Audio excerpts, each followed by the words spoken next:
I want to welcome everyone to the 6th of 7 sessions about business planning for agritourism enterprises.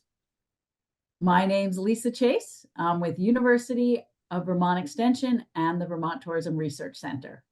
And this webinar is hosted jointly by the Global Agritourism Network and by the National Extension Tourism Agritourism Working Group. Funding for this webinar and the series, as well as one-on-one consulting to follow, is provided by a grant from the Northeast Extension Risk Management Center. And we're going to get started with our topic of the executive summary today in just a moment. But first, I want to take a moment to put up a poll to get a sense of how many people have experience with writing executive summaries.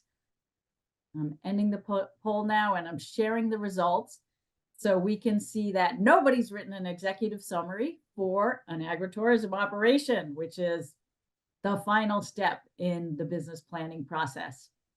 We do have quite a few people, about a quarter of the people here have written executive summaries, but not for agritourism.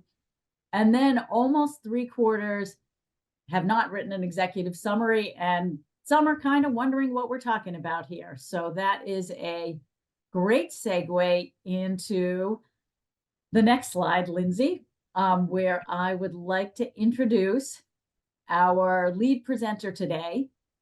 Lindsay Pashow is a statewide agriculture business development and marketing specialist at Cornell Cooperative Extension, and she's also with Harvest New York. And she focuses on agritourism, of course, that's why she's here, as well as marketing, cut flowers, craft beverages, and produce auctions. In her free time, she also is the vice chair of the Global Agritourism Network Committee on Sustainable and Regenerative Agriculture and Agritourism. And she co-chairs the National Extension Tourism Agritourism Working Group. And in addition, she owns her own farm, Adirondack View Lavender in Keysville, New York. Lindsay, I don't know how you have time for all of that, but thank you for making time out of your incredibly busy schedule. And as you can see by this photo, she also has a couple kids keeping her running around. So thank you for taking time to join us today and tell us about the executive summary. Thanks, Lisa. I always like to tell people I work full-time for Extension, and then the farm is on the other side. But because everybody's like, how you do it all? It's my kids, Cornell work, and then it comes to the farm. So I like being able to, explain to people from the Extension point, but also from the farmer point when I'm talking to farmers across the state and across the country. So today we're going to be talking about the executive summary. The executive summary is the first section that anybody's going to see in your business plan, but it's the last section that we write, and it's because it's a summary thing that is happening in that business plan. The big is it needs to be brief. It needs to be engaging, because this is the first thing that somebody's ever going to see of your business plan. And I do a lot of reading. I'm starting getting back with all my extra time and I will say, if I start reading a book and if it's not, it doesn't grab my attention within the first page, the first couple of pages, I put it down and I don't move forward with it. And that's exactly how, people are when they're reading your business plan is they want to get engaged, and that executive summary is going to bring people in. Make sure to keep what your intended audience is of who's going to be reading that. Usually it's going to be an external reviewer. It might be for a grant, it might be to get a loan. So make sure that it's, you're writing towards that audience that you're going to be, whoever's going to be reading that business plan. So when you look at the executive summary, it's going to have your business description, overall vision, mission statement, your goals of what you're doing in your operation, plan summary, and capital request. Sometimes a lot of times in your business plan, as we're working through this, the same thing with the executive summary, is it's going to have a little bit of your own personal intake about what's happening, what's happening kind of in your life and the reasons why you're doing it. So that's what we're going to talk about too when we're talking about the different parts of the executive summary. So executive summary is kind of like, when you write a paper, when you're in school, is a who, what, where, when, why, and how. You want to make sure that, this is like the first, like I mentioned, the first chance to like really describe your business to the individual. It's going to include what you're producing, kind of that size of your operation, and what your markets are. So I guess an example is I have a lavender farm. So we have, the lavender in the field. We have the lavender based products. The size of my operation, it's I think it's 11 point something acres. I might include my infrastructure that I have behind it, and how I market my products, between social media, word of mouth, newspapers, you're given that overall input of what's happening.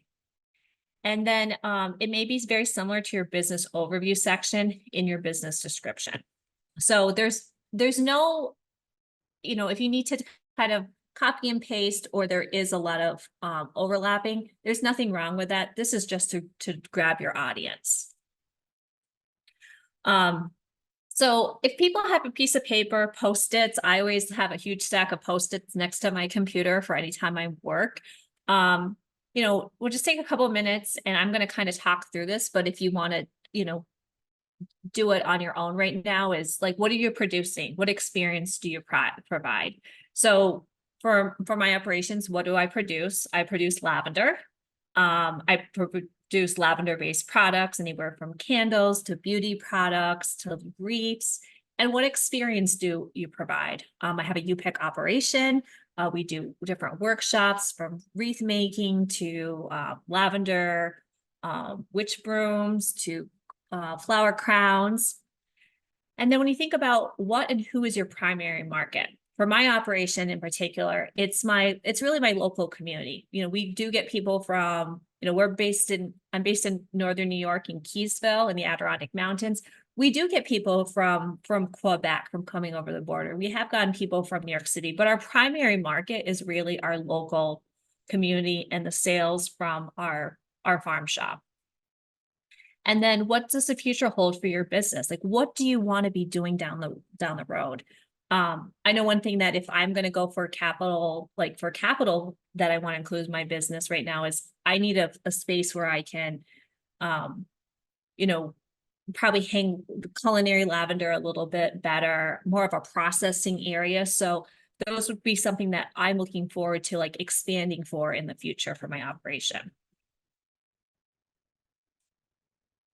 So the other thing you want to include is your vision mission statement. So you want to describe the fundamental purpose of your business. So what you're doing, why you're doing it, and for whom you're doing it. So, I'm doing this. I feel like overall, especially, we've all gone through our situation with COVID, a couple of years ago, and not seeing a lot of people from outside the area. I really appreciate my local community. So the more I do the farm, I'm really doing it for the experience for my local community to be able to experience a lavender farm, because they're not going to be flying most likely to France, to Provence, to a lavender operation.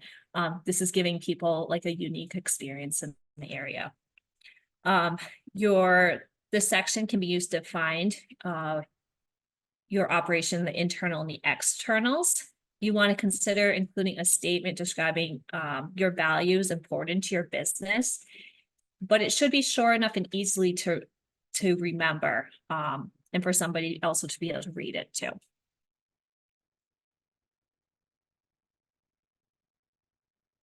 This is what I actually before I was preparing this presentation, I went through what I was like, did Post-its myself of these different things, is thinking about my operation, really, of how my executive summary is. So if you have some Post-its, write down 10 things that you value the most in your life. And, one on each Post-its. I did it over 2 Post-its, just to save Post-its.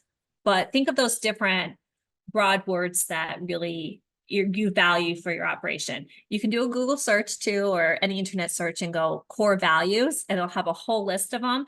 But I thought about the values for my farm, and I think about my boys, and this is kind of in order too, the first couple of them, my boys, my parents, my friends, my job with extension, my freedom and travel. So we don't have any livestock on the farm because I really want to be able to travel with my family, hopefully in the future when they get a little bit older. Motivation, safety is a thing that's really always concerned. That's safety from the public being in my space, but also making sure the public is safe. Adventure, I love doing unique things. Before kids, I was whitewater kayaking, rock climbing, backcountry skiing. Now life's changed, so I'm not getting as adventurous, but adventure is really important. To have a fun life too. That's my big thing, is have a fun life. And then I like challenges. And that's probably why I work for Extension, raise 2 boys, and run a farm, is the challenge of trying to like manage it all. But it's really exciting to see what happens. So you write those different values down, and then you want to reflect on those values. And I've actually kind of worked these over the years with my farm operation of like where my balance needs to be. So how do you feel about your values and how you ended up with them? And then are you surprised with those? And then how do those values fit into your farm operation? Because those values that they have really do reflect into your farm operation. Family for me includes the different fun activities that we do on the farm. Our kids' day fairies in the lavender. Making sure it's a safe environment and that it's welcoming to the public. And then, you know, I always get back to like the different kids' activities and making sure that it's something that's really welcoming to people. And this is all getting reflected into your executive summary. Then think about the goals. Describe what you expect your business to accomplish. They can be short-term or long-term, but should be specific, measurable, and attainable. And then may include separate business and personal goals. So some people, you know, do have their, like I mentioned, personal goals in their business plan, and there's nothing wrong with having that because it's the part of your daily life. I think about my short-term goals and long-term goals. Like just a short-term goal this year is we're trying to do more workshops so we can create revenue to potentially be able to build that lavender processing facility, get the equipment, a little bit better equipment to do that. So that's would be a specific. Measurables when I actually get that equipment, get that processing. But I also want to make sure it's attainable and it is over time for my operation. And then we're going to talk about the shout it out. What is specific, measurable, attainable goals that you have for your business? So I kind of mentioned that. And this would be a great point to, if you have a piece of paper, to kind of write down those you know, those goals and, you know, do the goal and then specific, measurable, and attainable, and then write how you're going to be able to get to those. And I just dropped an invitation in chat. If anyone would like to share some of your values or some of your goals in chat, drop them in. Saying them publicly can make them more real. It can be a powerful experience. And, you know, don't worry, we're not taking notes or anything here, but it can be helpful and fun to share what you have in mind and what you're about. So the plan summary, so as I kind of keep mentioning, it gives a brief summary of your business plan. Is starting a new business or making changes, what you intend to do, how you plan to do it, and expected results. It says summarizing your financial and marketing plan and describes the key reasons why you think your plan will be successful. And the big thing, and I know we've mentioned it the past couple sessions, is it's really important too, is when you're doing this business plan, including with on the executive summary part, is you're going to possibly need to update this at least once a year, you know, because things are going to change over time. So it's really important to make sure that you think about updating this. You know, when you're thinking about your capital request, and this is, you know, the reason why we mentioned capital request in an executive summary is because it's the first thing somebody sees, and they're going to see what you're trying to do overall. They're hearing about your business, and then they're going to say you're looking for funds. So you want to be able to communicate your capital requirements, your major purposes for the funds that you're requesting. And then you also want to copy that capital request portion into this planning, into the financial planning section. When we think about our capital request, and I mentioned before, my capital request for my farm would be looking to putting in that lavender processing facility. So I want to make sure that I have, as you know, in the past in the financial planning section is all that information of how much that's going to cost.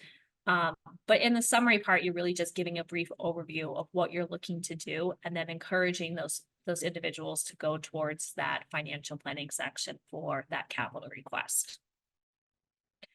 So we're going to just mention right now is, I'm going to ask, and we kind of put this in the chat, is what is something that might still hold you back from developing the executive summary section of your business plan?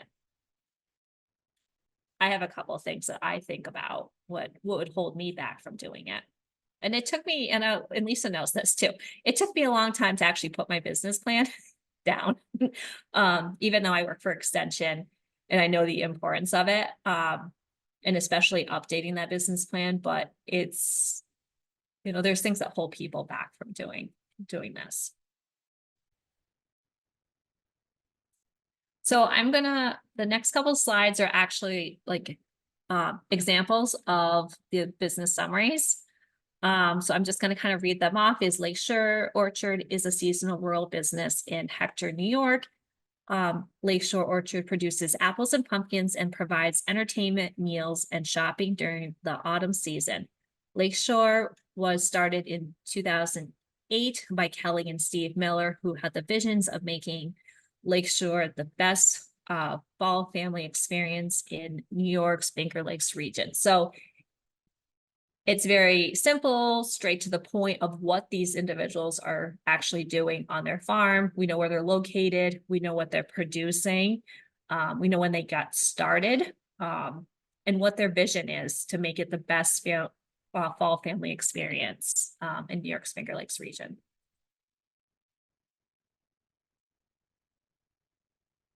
And then we have our goals.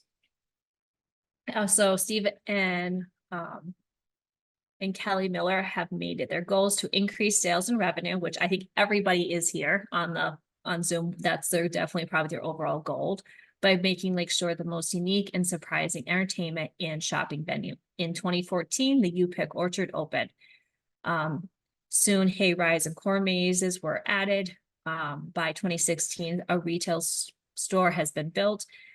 And now in 2023, Steve and Kelly are looking towards the future by adding a production greenhouse, and then specific goals that Steve and Kelly are. So I like this because it shows their goals, but it shows their growth over time of how they've, in order for a business to grow, they're going to have some type of revenue. So you can tell probably just by their story is they've, brought in revenue over time to be able to continue to add things onto their farm property. Their goal is that increased gross revenue to over $2 million by 2027 through expansion and innovation, provide safe, enjoyable environment to all our visitors, or work for Lakeshore Orchard, keep Lakeshore a seasonal business so that Steve and Kelly will still have some personal time with their family. So there's that value that's in there, and have the economic and management ability to pass the business down to the next generation by the time Steve and Kelly turn 65. I was excited to hear they want to retire, and they have a plan of succession in place in order for that. So that's a great goal, is, for their operation to also be able to retire. And then the last part of this is their plan summaries. The purpose of this plan is to secure funding for Lakeshore Orchard's next expansion, a 10,000 square foot greenhouse for ornamental crop production. The financials will show that this is a feasible plan, saving production costs while providing another source of revenue. This expansion is consistent from our goals to make to keep Lakeshore products fresh and that will provide an opportunity to offer customers more unique choices.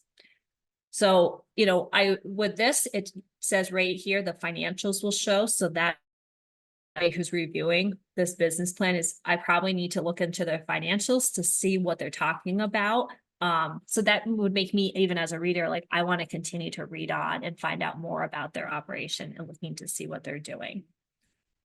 So, that we see that the executive summary is just an overall summary of what has happened. And, over the last couple of weeks, you guys have been working on each of these sections. So it's just going to be summarizing that information in one location. So now we're going to kind of open it up for individuals if they want to talk, but we do next week is next Tuesdays, there's going to be open question answer section. And then there's going to be information about next steps, including one-on-one consultations and then our celebration that we made it through. Yeah, if this were an in-person business planning series, which I've done before, Lindsay's, I'm sure you've done ones like these before, back before the pandemic, in the pre-pandemic days when we used to actually get together in person regularly, which was, a lot of driving, but there would be a celebration and people would bring food and drink to the last one. You can do that on your own in your own space if you choose. But the goal is homework for next week, finish your executive summary and also work on any other sections that could use work. And the one, I know people are busy, the SAP is running. There's a lot going on right now, but do what you have time for and celebrate wherever you are. Even if you didn't finish the whole thing, you can celebrate what you've achieved, even if it's just showing up a few times for these series. We'll also have open Q&A, which we actually have some time for now, so we can jump into that. And one thing that those of you who have completed the survey in the past have noticed, there's a place to sign up for one-on-one consultations. That's something that we have a limited amount of funding for in the grant. And do you want to go to the next slide, Lindsay?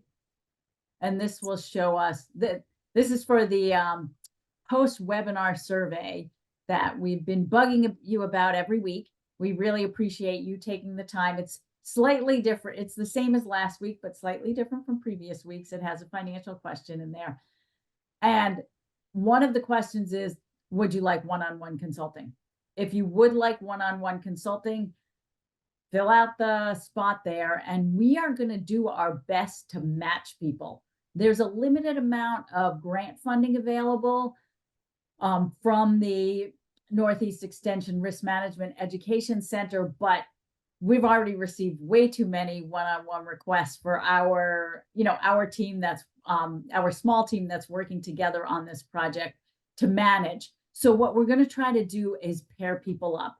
And we have a lot of colleagues with extension and, nonprofits and other centers around the US and in other countries that do business planning support. So we won't necessarily be the ones providing the business planning support, although that may happen in some cases. For example, Zach Smith is here in Vermont, and he'll be working with Vermont farms that sign up.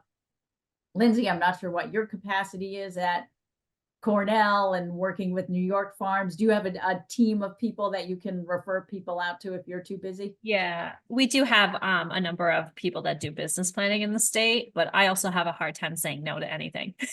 So, oh no, you admitted it. Yeah. You could have guessed that from the many hats that you mentioned that you wear early on. But yeah, so if you're in New York, there's a good chance you'll get paired up with Lindsay, or you might end up working with one of Lindsay's colleagues at Cornell Cooperative Extension.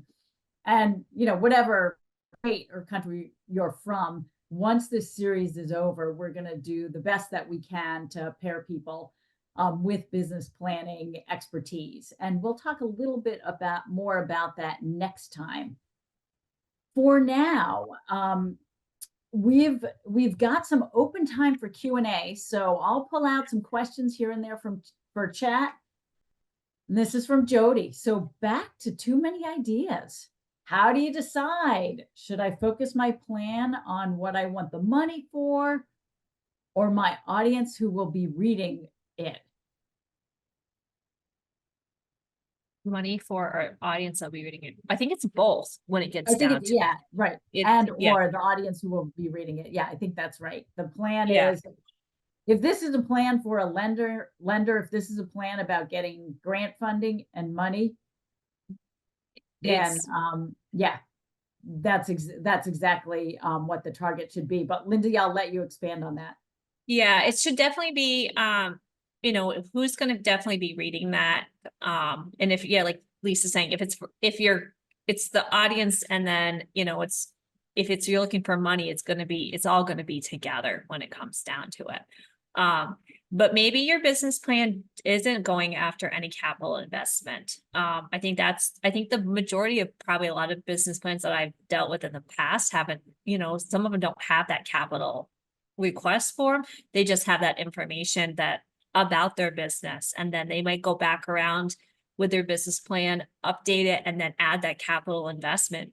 But the best part is they've had all the other work done beforehand. That's why it's important to do this business plan and have it up to date. So when you need that capital investment, it's a quick update versus starting from fresh. Yep. And another question from somebody else was, I haven't started my executive summary because I haven't finished everything else yet. I've got a mixed response to that. What are your thoughts, Lindsay? I would finish the other sections first. I'd finish the other sections first. Take your time. You know, hopefully there's no rush for any type of capital or, you know, that you're looking to get, but take your time at the different sections but continue on it.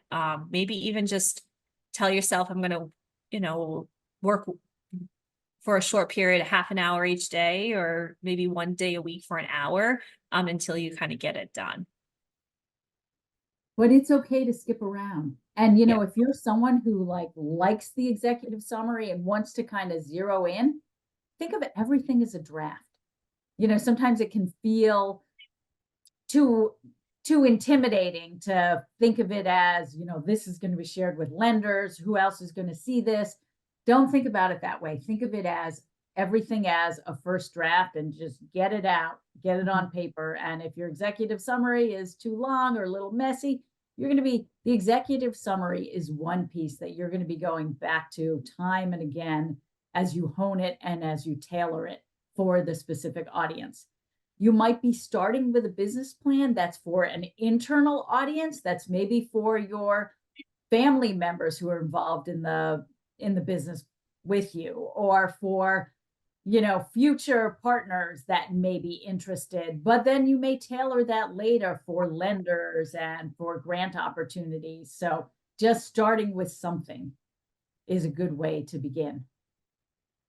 And we'll plan to see you next Tuesday, which will be an open forum for Q&A.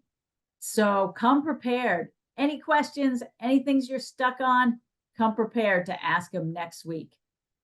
All right, Lindsay, any last Yeah. words? I would just say, make sure that you update this regularly, like at least once a year, update the business plan. That's a big thing I always push. I've said it a couple times today, but it's a big thing I like to push towards farmers is keeping things up to date. Cause I know every season I go through my farm and there's things that I realize I like doing and don't like doing. And so I need to update my business plan and figure out what I want to continue to do. If you have some questions or you are interested in sharing a little bit about your business planning experience, come next Tuesday, and it'll be a wrap up, open Q&A, and a little more time for sharing. Thanks so much, everyone.